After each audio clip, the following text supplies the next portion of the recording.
Buenas tardes, mi nombre es Marianela Bachino, soy parte de Paracelsianos Asociados en Naturopatía, PAN. Nos encontramos en Montevideo, Uruguay, así como también del Instituto Paracelso, que es donde me formé como naturópata. Hoy quiero presentarles en este día la importancia que hay entre la interrelación entre la naturopatía manual y la naturopatía ergásica. Lo, la sinergia que existe entre estas ambas eh, técnicas donde podemos desarrollar y permitir a otros tener una mejor calidad de vida.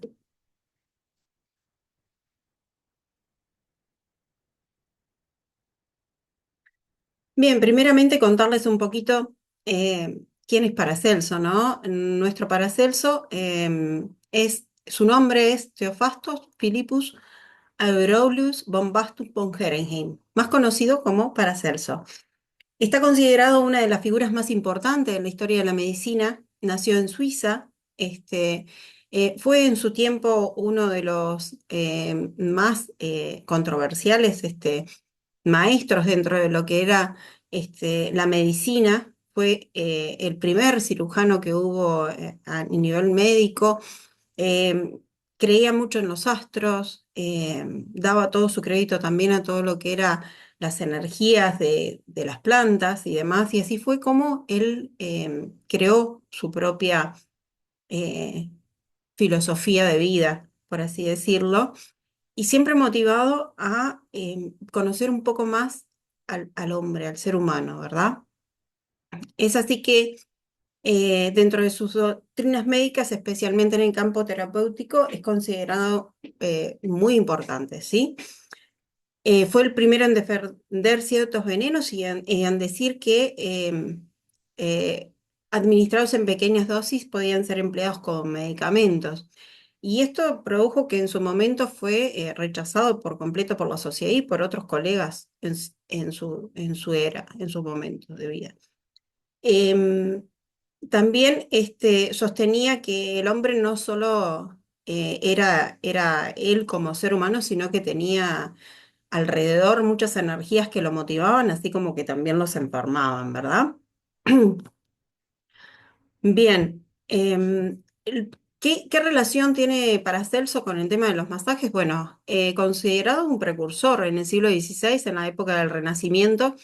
Paracelso fue el primero que definió que la medicina natural, o sea, todo lo que era herbal, así como la técnica manual, era una excelente sinergia que podía funcionar y darle, que obviamente en aquel momento era considerado malo, placer al hombre, pero que también lo podía sanar.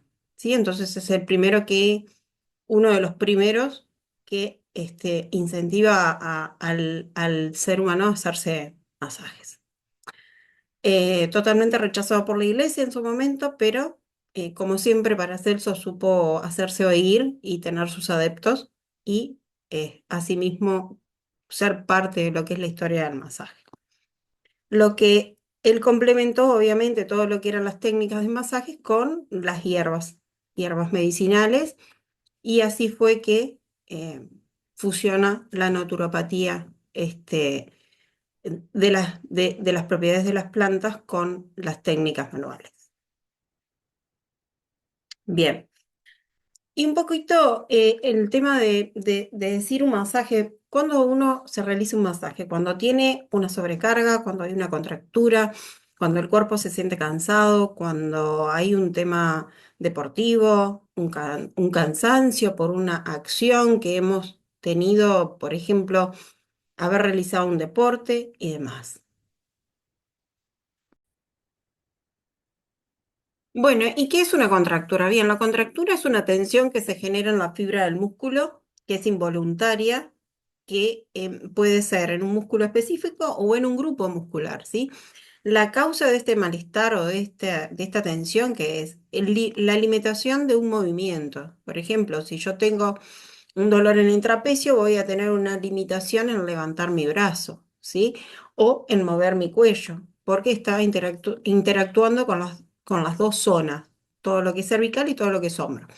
Entonces, ¿esto qué quiere decir? Es una condición que manifiesta las fibras que se contraen y que generan, como lo muestra la imagen, un nódulo contracturado. Eso es lo que nosotros como masajistas, en el momento en que nosotros pasamos nuestras manos en la piel de la persona, vamos a ir haciendo el reconocimiento anatómico, perdón, palpar, donde vamos a encontrar esos nodulitos que se sienten bajo la presión de nuestras manos.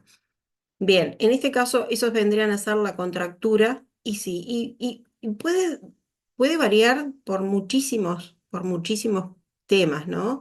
Puede ser por un uso excesivo de la zona donde está la contractura, por movimientos bruscos, por posturas mantenidas, por golpes, por falta de calentamiento en el deporte, por ejemplo, pero también incluso por la deshidratación. Más adelante vamos a ir viendo uno a uno estos casos y vamos a ir haciendo referencias a todo lo que me estoy refiriendo en este momento. ¿Esto qué va a hacer? Una tensión excesiva que va a provocar un dolor, un ardor, una molestia, va a generarnos pérdida de hábitos, como por ejemplo el buen descanso, el poder mantener una postura continua, ¿bien? ¿Y qué va a hacer? Va a hacer que el cuerpo siente que está duro, ¿sí? Que pierde movilidad, ¿sí? Puede generar incluso en algún momento algunos espasmos musculares que se caracterizan por ser un temblor del músculo, ¿sí? O incluso puede llegar a haber un ardor.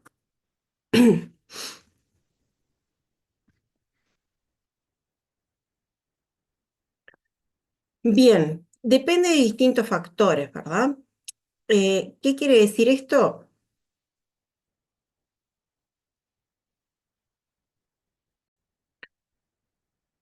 Bien, por ejemplo, hoy comentábamos sobre el uso muscular, o sea, ¿qué quiere decir cuando nos referimos cuando hay una actividad continuada que no tiene un lapso de recuperación, por lo que el cuerpo va a generar una contractura? O sea, la contractura vendría a ser una defensa que genera el mismo cuerpo para que no haya una lesión, ¿sí? ¿Por qué? Porque si yo realizo una actividad que es continua, donde no realizo un descanso necesario, donde necesito oxigenar mi músculo, donde necesito alimentar, nutrir e hidratar mi músculo, este músculo se cansa y la primera reacción que va a tener va a ser la contractura, ¿sí? O sobrecarga, ¿verdad? Va a depender únicamente del deporte que uno realice o de la actividad que no necesariamente tiene que ser un deporte a lo que me estoy refiriendo en este momento. Puede ser un oficinista, puede ser un oficinista en el uso del teclado, ¿sí? Donde voy a lesionar todo lo que es el túnel carpiano, todo lo que es la movilidad de mis dedos, ¿sí? Otro de los factores que puede provocar una contractura puede ser un movimiento brusco, que puede presentarse, por ejemplo, en los jugadores de fútbol, ¿sí? Cuando hacen el freno y arranque, ¿verdad? ¿Qué quiere decir? Que debe tener una muy buena movilidad de cadera, ¿sí? Porque si no, lo probable que puede pasarle a este jugador es que tenga una sobrecarga sobre la zona aductor. Nuestro cuerpo es una magnífica máquina, ¿verdad? Que está interrelacionado por completo con todo lo que es cercano. O sea, nuestras articulaciones, con todo lo que es tendinoso, con todo lo que es ligamentoso y muscular. Entonces hay que tener en cuenta de que cuando el cuerpo no tiene una buena movilidad articular, va a generar una tensión a nivel de músculo. Y a consecuencia posterior, si no hay una liberación de este músculo, puede haber una rotura que puede ser tanto de fibra muscular como ligamentosa. Bien, hay otro caso como pueden ser las posturas mantenidas. Cuando ocurren estas situaciones, se refieren a cargas en los músculos en personas que realizan tareas diarias o rutinarias, por ejemplo, con un mismo grupo de músculos, que puede decirse, por ejemplo, en este caso cité una peluquera, ¿no? Donde hay una sobrecarga en el antebrazo, en el bíceps y en los músculos pectorales, ¿no?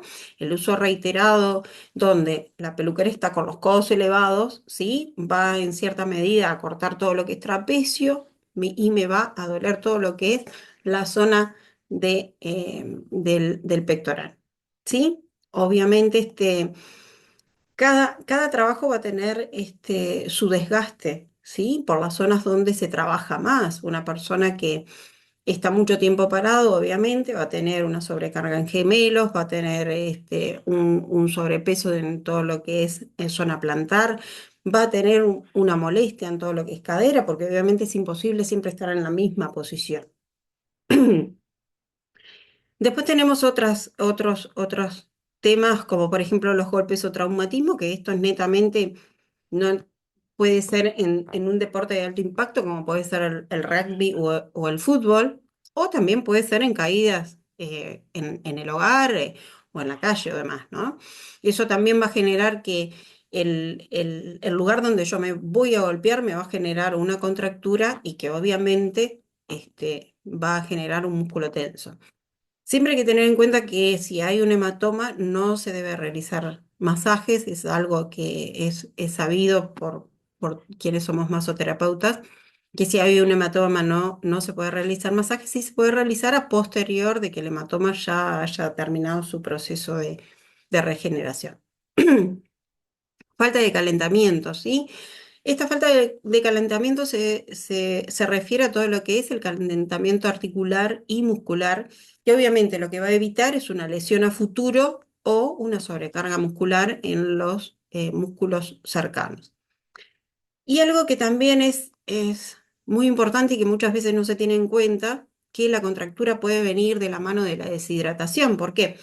El agua nos lleva al músculo todo lo que es oxígeno. Entonces, si yo dejo de hidratarme en el momento en que voy a realizar un ejercicio o que voy simplemente a tener mi vida diaria, mis músculos van a terminar teniendo cansancio. Y un cansancio que se va a ver reflejado, por ejemplo, en una contractura, en un calambre, en una falta de movilidad y demás. Algo que a veces no tenemos en cuenta es que el agua es muy necesaria para todo nuestro cuerpo, no solo órganos, sino también todo lo que es músculos.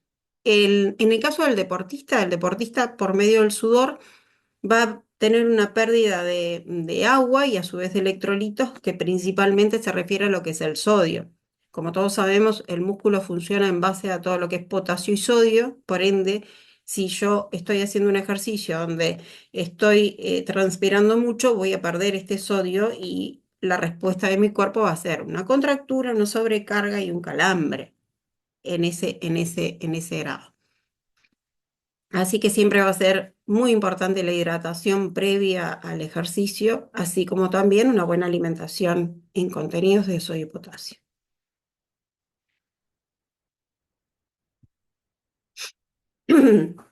Acá en este caso, con algunas figuras, quería mostrarle algunos ejemplos del sobreuso muscular, ¿verdad? En el caso, por ejemplo, de la primera foto, podemos ver que es un corredor donde tiene una sobrecarga en gemelos. Sí, en ese caso probablemente sea de que eh, o pisó mal o tiene un exceso en el uso del músculo. Abajo podemos ver un oficinista que se está tocando todo lo que es la muñeca, ¿no? Comúnmente cuando eh, tenemos ese gesto, ¿sí? Es porque tenemos el túnel carpiano tenso, rígido, estamos perdiendo movilidad, es porque obviamente estamos teniendo una mala postura de nuestra mano. Siempre es bueno, por ejemplo, buscar la ergonometría de todo lo que es accesorios en oficinas donde yo pueda tener mi muñeca en un soportecito y a su vez el monitor a una buena altura, así yo evito que todo lo que es movilidad en cuanto a teclado me pueda ayudar.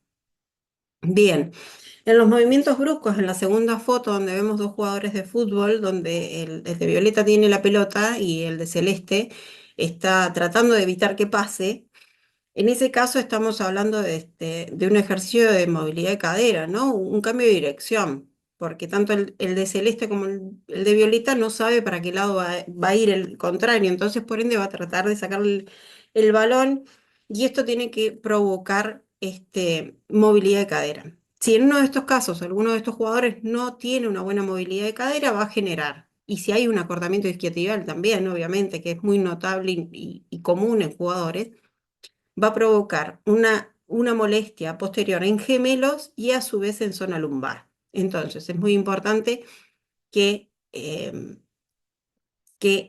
haya buena movilidad. ¿Sí? Estas movilidades se puede dar por medio de estiramientos, que vamos a ir viéndolos después, y obviamente vamos a hablar un poquito de algunas técnicas manuales, pero mínimamente porque el tema es muy amplio y sin duda eh, eh, da para hablar mucho más. Supongamos acá posturas mantenidas, en este caso un oficinista con un monitor que está muy bajo, y tiene como, muestra la foto como que le está doliendo el lumbar. Obviamente una mala postura, probablemente esté mal sentada, probablemente haga muchas horas de oficina y siempre es uno de los dolores más frecuentes que duela desde la zona dorsal a lumbar, ¿sí? Cuando la persona está mucho tiempo y a su vez hace una introversión de hombros, donde acorta todo lo que son músculos pectorales y estira todo lo que es trapecio. Y el caso, por ejemplo, que les comentaba hoy de la peluquera, donde se ve allí que ella está con los codos en el aire, ¿sí? Esto va a generar que ella se le tensionen los trapecios, se le acorten los pectorales y a su vez puede tener en algún momento alguna epicondilitis donde le duelan desde la muñeca al codo toda la zona de tendones, ¿sí? Bueno, en este ejemplo, todo lo que es golpes o traumatismo que se generan en deportes de alto impacto, como lo es el rugby y el fútbol, siempre van a haber contracturas y sobrecargas. Comúnmente los jugadores, en estos casos, el de rugby va a sufrir un poco de todo lo que es columna y hombros por el tema del impacto. Y en los jugadores de fútbol, obviamente, van a ser cuádriceps, isquiotibial, gemelos, tobillos, rodillas. Y obviamente, según la posición, puede llegar a ser la cadera también. Por eso digo, todo depende de la actividad, el dolor donde va a estar frecuentemente, pero un poquito haciéndole un resumen de según la actividad, qué zona le puede llegar a doler. Bien, ¿qué es la falta de calentamiento? ¿No? Hay muchos casos en que cuando se hace ejercicio no se hace el calentamiento adecuado y esto va a generar que hayan problemas musculares, contracturas y demás. En este caso está estirando los aductores, aquí está estirando lo que son los cuádriceps y en este caso está en estiramiento de tren posterior, todo lo que es isquiotibial, gemelos y Aquiles y tendón de Aquiles. Y bueno, y la importancia de lo que es la hidratación durante el ejercicio, tanto previamente como en el momento de la competición. Bien. Como les decía hoy, esto es un poco básico en cuanto a lo que es la técnica manual, pero un poco para algunas características que tienen estas técnicas y lo beneficioso que es para nuestro cuerpo. Bien, se define como masaje a la manipulación de tejidos blandos en forma manual, ¿sí? Que pueden ser diferentes técnicas. Estas tres que yo estoy citando en este momento son las más básicas, donde la primera es todo lo que es el roce o florage, que puede ser superficial o profundo y según así sea, es la característica que va a tener, ¿verdad? Si es profundo, se debe realizar siguiendo el curso venoso y linfático hacia el corazón y el superficial se debe realizar de forma centrípeta. ¿Qué quiere decir? De proximal a distal, ¿sí? Y el desplazamiento va a generar que las fibras musculares de distal a proximal por medio de deslizamientos suaves y rítmicos. Cuando es profundo, digamos que la mano va un poco más pesada, ¿sí? Y cuando es superficial, la mano va más leve en todo lo que es muscular, ¿sí? En este caso, por ejemplo, es superficial, acá, totalmente superficial, porque lo está haciendo de forma, de venoso, de curso venoso, ¿sí? Después tenemos el petrissage o amasamiento, que es un procedimiento, perdón, más profundo, en que se tracciona y como que se exprime la piel. Si ustedes ven, esta mano está en un sentido, perdón, Dios.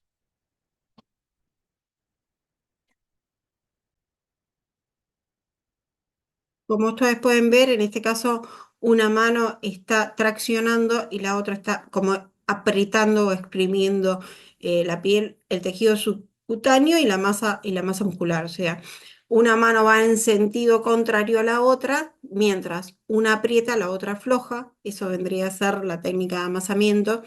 Comúnmente se realiza en todas las zonas musculares y en músculos más grandes, como puede ser en este caso el cuádriceps.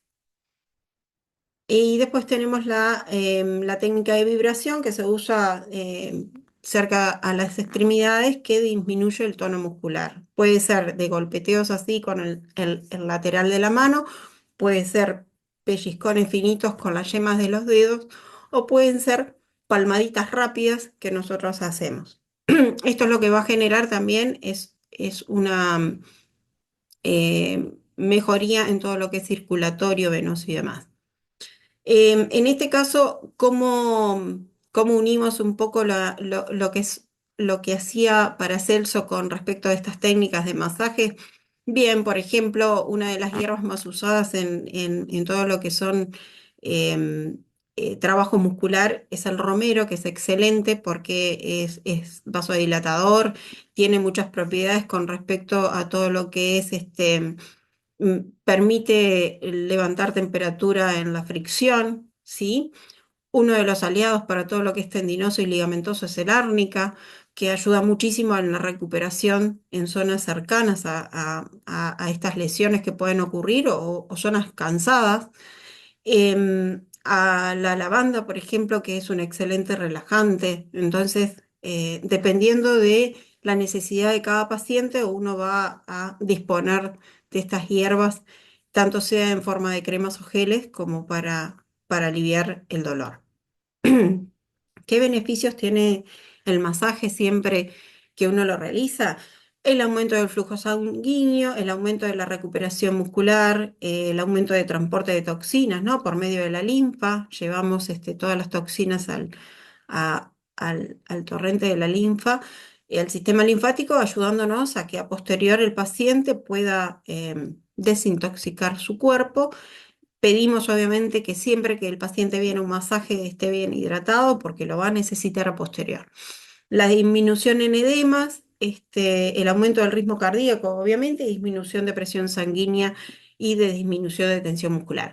Siempre tenemos que tener en cuenta, nosotros como terapeutas, masoterapeutas más que nada, es que si nosotros tenemos un paciente, por ejemplo, en que tiene baja presión, no debemos usar lavanda, y si al contrario sufre de hipertensión, no debemos usar romero. Entonces, a veces como terapeutas tenemos que siempre cuestionar a nuestro paciente para saber y conocer un poco de él y saber, según la necesidad por la cual él asiste a nosotros, qué vamos a usar.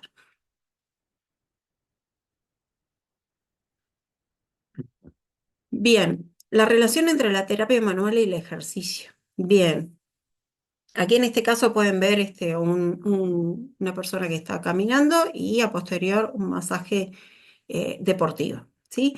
Hay una activación allí de todo lo que es el ganglio de popliteo y a posterior probablemente un masaje en gemelos o un retorno venoso desde todos los maleolos hasta el popliteo para activar todo lo que es la circulación venosa. ¿Sí? Que es muy buena a posterior de una persona, un deportista que haya corrido, es excelente. Se ha comprobado eficientemente bien que la terapia manual y el ejercicio físico hay una interrelación que nos ayuda a que mejore tanto la recuperación muscular de la persona, así como también el evitar lesiones más que nada, ¿no? Por otra parte, hay algunos estudios que han comprobado que el efecto es muy bueno por medio de algunos estudios de mediciones de creatina quinasa o mioglobina.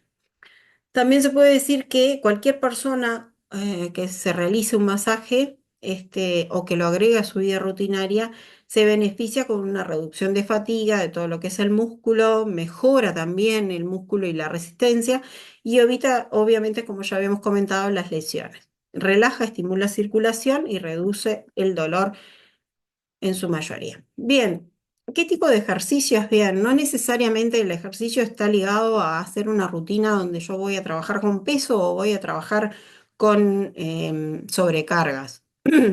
Podemos decir, por ejemplo, que en este caso, para que tengan una idea, vamos a trabajar con todo lo que son estiramientos. ¿Por qué estiramientos? Porque yo necesito preparar muchas veces el músculo para el ejercicio o también me va a ayudar que si yo tengo una predisposición, por ejemplo, a que me tensiono por mi vida cotidiana, puedo ayudar a mi cuerpo por medio del estiramiento y el masaje. En este caso, por ejemplo, en el primer caso en que se están haciendo una extensión de los extensores del cuello, puede ser muy apropiado para una persona de oficina, ¿sí? Donde simplemente con ese estiramiento yo debo llevar los codos eh, laterales, poner mis manos en la nuca, bien calzadas en la nuca, y voy a llevar hacia abajo y ahí voy a sentir, lo pueden realizar y se pueden dar cuenta que van a sentir que tira toda esta zona de aquí, toda la zona parte superior de trapecio, el escaleno y demás, simplemente con ese ejercicio, ¿sí? Con ese estiramiento en realidad, ¿sí? Bien, y eso va a ayudar a que, por ejemplo, si yo paso mucho tiempo con la computadora, me va a aflojar toda esta zona, que es una zona en la que se sobrecarga demasiado. En este caso, en los flexores del cuello, que es al revés, ¿sí? Que también sucede cuando estoy mucho tiempo con la cabeza hacia abajo, suele suceder a veces en la vida cotidiana en el uso del celular. Entonces está bueno, por ejemplo, este estiramiento en los flexores del cuello, donde yo estoy estirando todo lo que es el supraespinoso, el esplenio de la cabeza y demás, simplemente haciendo este ejercicio hacia atrás. Yo voy a estirar todos estos músculos, el esterocleromastoideo, que nace atrás de la mandíbula y termina en todo lo que es clavícula y esternón. Eso es uno de los músculos que más sufre en nuestro cuello y es uno de los que más se contractura también.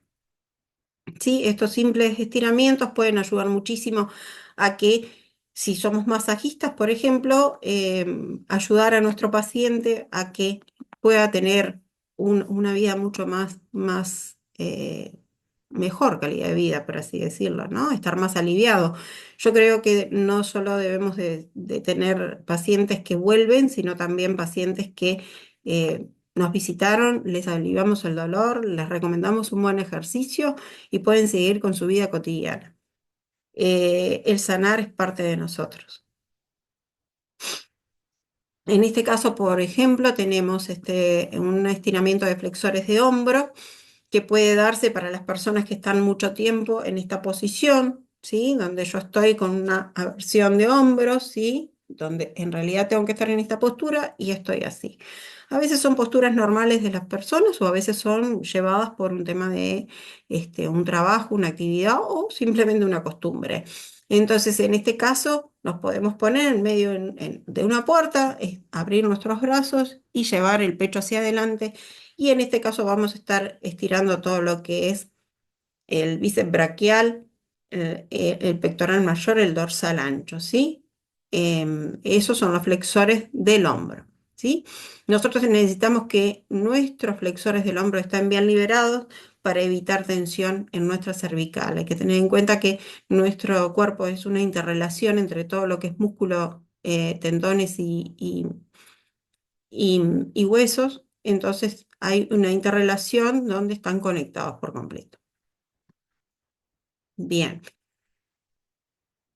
En este caso también los elevadores protractores y aductores del hombro, ¿sí? Donde vamos a ver todos los músculos cercanos. El estiramiento que yo voy a realizar en ese caso es llevo el brazo en esta posición, así como lo vemos en esta fotito acá, y voy a estirar y voy a sentir bien que estira todo este músculo de acá y a su vez estos de acá abajo. ¿Sí? Que es el redondo mayor, redondo menor, dorsal ancho y la parte posterior del deltoides, que vendría a ser esta zona de acá, el elevador de escápula y la parte media del trapecio, ¿sí? La parte media del trapecio y el elevador de escápula, ¿sí? Ahí en ese estiramiento también incluye el romboides. En ese caso, el estiramiento va a lograr que todo lo que es el deltoides, vamos a liberar mucho el hombro en ese caso, nos va a ayudar. Aquí tenemos, por ejemplo, otro estiramiento que también involucra el hombro, donde yo el brazo lo voy a llevar hacia atrás y con la mano contraria lo voy a sostener. En este caso lo hacemos por abajo, aquí, y trabajamos los flexores del hombro y en este caso los extensores del codo. En este caso, por ejemplo, voy a estirar también el fascículo externo, anterior y externo del deltoides, el pectoral mayor y menor y el serrato mayor. Y obviamente también el elevador de escápula. ¿Sí? Estos ejercicios o estiramientos son ideales para una persona que trabaja mucho tiempo en la posición de tener la cabeza para abajo, ¿verdad? Donde necesita que sus hombros estén en su mejor postura. En este caso, por ejemplo, en los extensores del codo, en el tríceps braquial, es ideal para, por ejemplo, una peluquera, ¿sí? Donde debemos de sacar la tensión del codo para evitar una epicondilitis, ¿no? Ese estiramiento es ideal. Hay que tratar de que la mano que llevo por arriba, quede a la altura de mis dos escápulas, así como lo muestra el dibujo, y la otra tiene que hacer una fuerza contraria para que exista todo estiramiento de acá.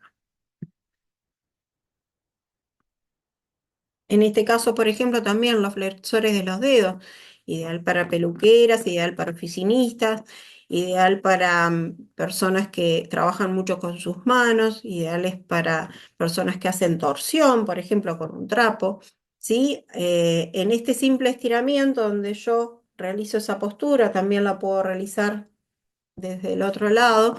Voy a estar haciendo una extensión de los flexores cubital del carpo y de los dedos. En este caso, por ejemplo, aquí en los extensores del tronco inferior estamos trabajando acostadas en forma supino, este, donde voy a estar abriendo las piernas, voy a hacer fuerzas con mis manos hacia abajo, ¿sí? Y tengo que colocar el abdomen bien plano contra la colchoneta y tener una liberación de cadera. Ahí voy a estar estirando los extensores del tronco inferior, ¿sí? Todo lo que son rotadores, toraxoespinal, ilíaco costal e interespinales. En este caso, rotadores externos de cadera, ¿verdad? Acá en los rotadores, ay, perdón, en los rotadores externos de cadera voy a estirar todos los grupos musculares del glúteo, mayor, medio y menor, el piriforme que pasa por debajo del glúteo medio, el obturador externo, el cuadrado femoral y parte inferior del trapecio, ¿sí? En este caso, cuanto más abajo va a ir la cabeza, más cercano al pie, más se va a lograr el estiramiento. En el estiramiento de los rotadores de cadera va a doler desde el glúteo hasta la zona casi del popliteo por detrás, por el costado lateral también. Y obviamente en este pie que queda en apoyo va a tirar todo lo que es el gemelo. En este caso podemos decir que es un estiramiento de cadena cruzada porque va a lograr que el pie de pollo, tanto el pie que yo estoy poniendo en la superficie alta, tenga un estiramiento. Luego tenemos los extensores de rodilla, ¿sí? Donde yo voy a estar estirando en esa posición. Yo debo de hacer de que mi cuerpo vaya hacia adelante con una postura correcta de lumbar, ¿sí? Y en este caso yo voy a estar estirando todo lo que es mi cuádriceps, sartorio, recto femoral, vasto interno externo, glúteo medio y el tensor de la fascia lata. El tensor de la fascia lata es este músculo que sale desde la cadera, es muy pequeñito, es este de acá, ¿sí? Y llega hasta acá abajo, ¿sí? Es uno de los músculos que es más uno de los músculos pequeñitos que tenemos en la pierna, pero que a su vez tiene una importancia muy grande porque si este músculo se cansa, se tensiona, empieza a tirar todo lo que es el gemelo y empieza a doler. Entonces a veces uno piensa que puede ser una contractura de gemelo y no, en realidad es este músculo que está tenso, que está sobrecargado. Bueno, acá tenemos con este estiramiento que parece muy sencillo, pero estiramos muchísimos grupos musculares. En esta postura lo que nosotros buscamos es ir hacia adelante lo más que podemos, acercarnos lo más que podemos al piso, a su vez sin permitir que nuestras rodillas se despeguen de todo lo que es el piso y también podemos podemos lograr un mayor estiramiento si yo este pie, en vez de ponerlo en forma de descanso, lo activo en forma de levantar la punta del pie para que quede aún más pegadita toda la parte de popliteo y eso me va a hacer tirar todo lo que es glúteo también mucho más el glúteo, ¿verdad? Mayor. ¿Sí? En este caso estiramos todos esos grupos musculares, el aductor mayor, el sóleo, toda la parte del plantar. Se estira absolutamente todo, desde la planta del pie hasta el glúteo, ¿sí? Y a su vez en zona lumbar también voy a estirar. Y obviamente si hay algún tema en zona dorsal, también lo voy a sentir en la zona escapular. Bien, un estiramiento que es sumamente importante, por ejemplo, para las personas que hacen running o hacen caminatas o correcaminatas o todos en general, porque en el deporte usamos siempre los pies, es este estiramiento, perdón, flexores plantares. En este caso estamos estirando todo lo que es línea posterior, ¿sí? Desde el semitendinoso hasta los autores del quinto dedo, ¿sí? Voy a tener todo el grupo muscular desde la mitad del semitendinoso hasta la planta del pie. ¿Sí? Pueden notar que cuando se realice este ejercicio, ¿sí? Yo debo de tener siempre los pies en paralelos uno al otro, no puedo tener una punta de pie más abierta que el otro, porque si no, no voy a estar estirando los grupos musculares que quiero. Hay que tener en cuenta que cuando uno realiza un estiramiento siempre tiene que ser en forma correcta. En este caso, el ejercicio va a ser en posición a 60 centímetros aproximadamente el pie de atrás, el de adelante lo más cercano posible a la pared, y yo debo hacer como que empujo hacia el lado de la pared, entonces me va a generar todo un estiramiento en esta zona. Bueno, bien. Gracias por su tiempo. Espero que puedan haber entendido un poquito todo lo que es la sinergia que existe entre todo lo que es el masaje y los estiramientos, que yo creo que es muy importante que nosotros como terapeutas podamos brindar al paciente una mejoría y yo siempre, no se escapa ningún paciente que venga a hacerse masajes que no le deba o le diga qué ejercicio debe hacer para corregir por el motivo por el cual llegó a mi consultorio. Porque considero que más que nada hay que brindar en la profesión mucho amor y el deseo de que el otro mejore. ¿Sí? Así que muchísimas gracias por su tiempo, por estar allí. El tema es muy amplio, es muy lindo, a mí me encanta. Gracias. Ha sido un placer estar con ustedes.